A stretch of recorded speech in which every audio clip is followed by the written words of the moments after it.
میں نے جو آیت ابھی آپ کے سامنے پڑھی تھی، اس آیت کریمہ میں اللہ تبارک و تعالی نے خود اپنا ذمہ لیا کہ انا نحن نزلنا الذکر، ہم نے یہ قرآن نازل کیا ہے، وَإِنَّا لَهُ لَحَافِظُونَ، اور ہم ہی اس کی حفاظت کریں۔ قرآن کریم سے پہلے جو کتابیں تورات، انجیل، زبور اور مختلف انبیاء کرام علیہ السلام پر جو صحیفے نازل ہوئے، ان میں سے کسی کے بارے میں اللہ تبارک و تعالیٰ نے یہ ذمہ داری نہیں لی تھی کہ قیامت تک یہ اپنی اصلی شکل میں باقی رہیں گے۔ اگر کسی نے ذمہ داری لی تھی حفاظت کی تو وہ انسان تھے،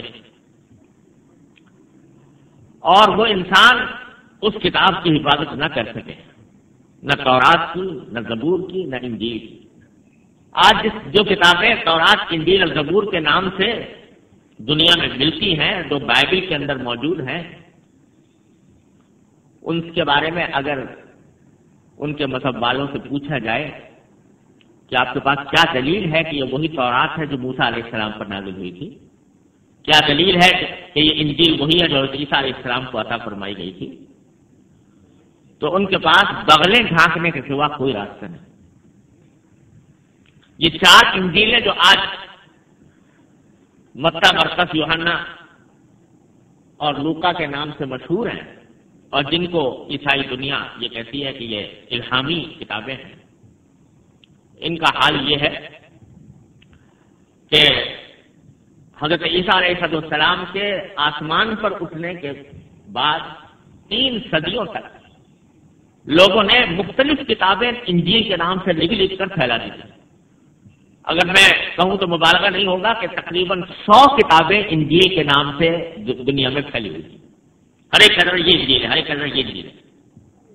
300 سال جب رسالت میں گزرے تو سارے عیسائی علماء اکٹھے ہوئے اور انہوں نے کہا کہ بھائی طے کرو کہ کون سی انجیل سچی ہے، کون سی جھوٹی ہے۔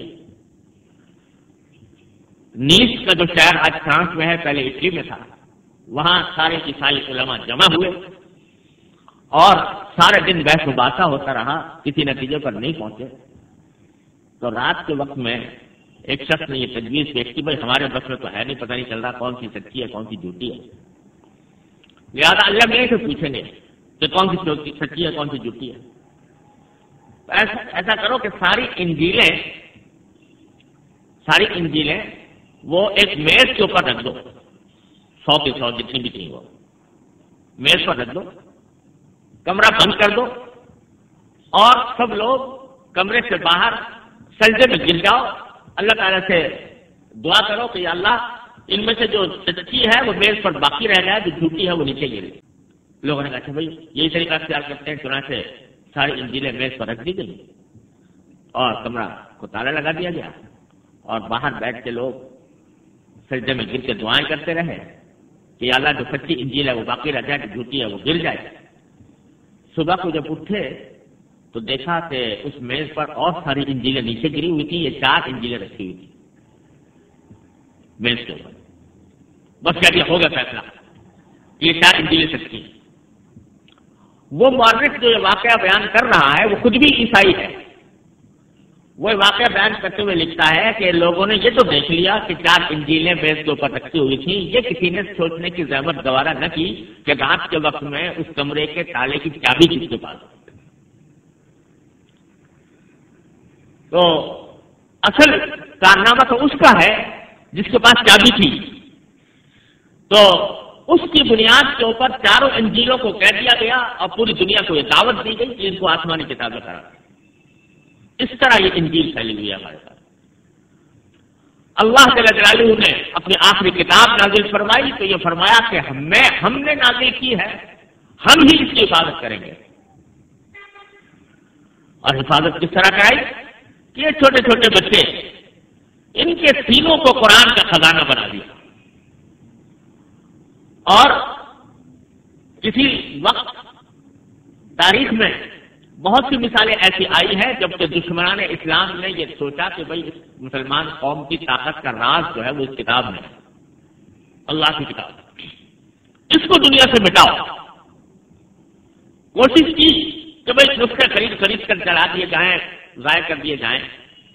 تو ایک مرتبہ ایک بادشاہ نے یہ ارادہ کیا کہ یہ کام کیا جائے۔ تو کسی وزیر سے پوچھا کہ بھائی کروں کیا کروں؟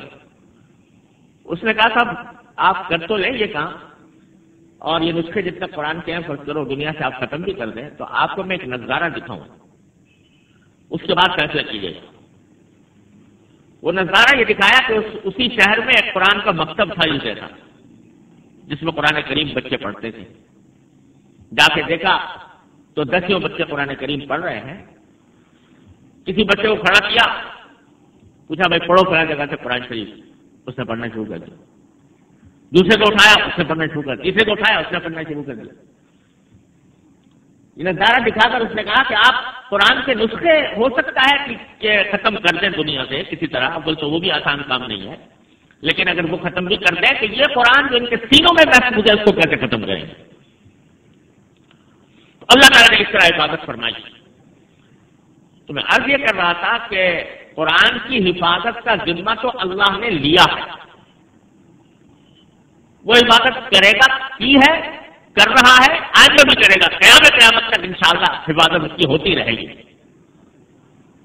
لیکن سعادت اس شخص کی ہے جو اس حفاظت کا ذریعہ بن جائے۔ اللہ تعالیٰ اگر چاہتا تو فرشتوں کے ذریعے کرا لیتا حفاظت، اللہ تعالیٰ اگر چاہتا تو اپنی غیبی طاقتوں کے ذریعے حفاظت کرا لیتا، لیکن اس امت محمدیہ علیہ صاحب الصلاۃ والسلام کے بچوں کو یہ سعادت بخشنی تھی اللہ تبارک و تعالیٰ کو کہ جو کام میں نے اپنے ذمہ لیا ہے میں اس بچے سے کراتے رہوں گا۔ تو اس بچے کی خوش نصیبی دیکھیے، اس کی سعادت دیکھیے کہ اللہ تبارک و تعالیٰ نے جو کام اللہ نے اپنے ذمہ لیا تھا وہ اس بچے سے کرا رہا ہے، اپنا کام اس بچے کو دے رہا ہے، اور اس کے اوپر حفاظت قرآن کا تاج اس کے سر پر رکھ رہا ہے۔ اس لیے اور پھر اس بات کیونکہ اللہ نے یہ سعادت دی ہے بچے کو تو یہ فرمایا گیا کہ جو قرآن کریم کا حافظ ہو جائے تو اللہ تبارک و تعالی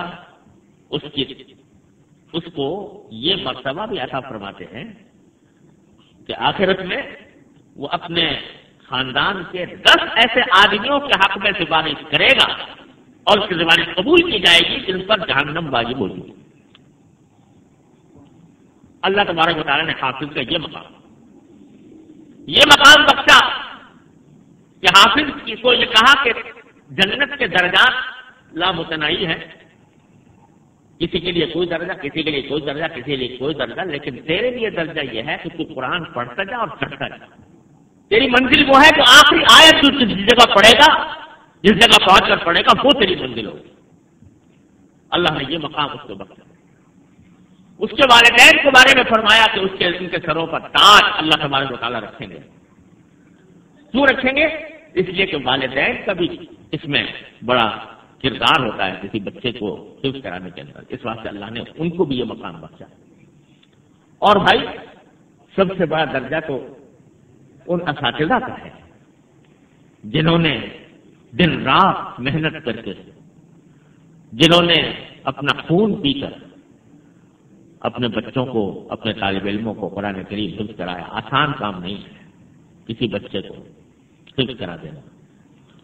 یہ انہی استادوں کا دل گردہ ہے جو اس عظیم کام کو اللہ تعالیٰ کی توفیق سے انجام دیتے ہیں۔